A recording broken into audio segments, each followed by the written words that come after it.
Hey everyone, welcome to Eva's Smart Kitchen. Today we'll be making healthy breakfast baked oatmeal with berries. You'll need milk, berries, oats, an egg, a banana, and some cottage cheese, plus some cinnamon and sugar.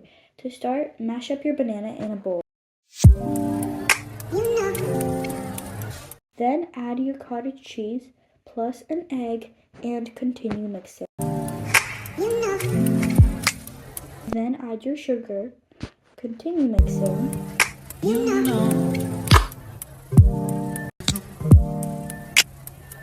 Then your oatmeal.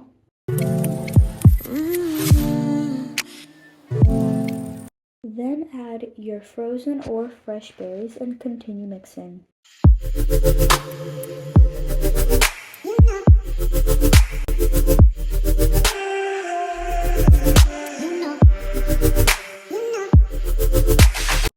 Then grease a pan, put your mixture in it, and now let's see the final result.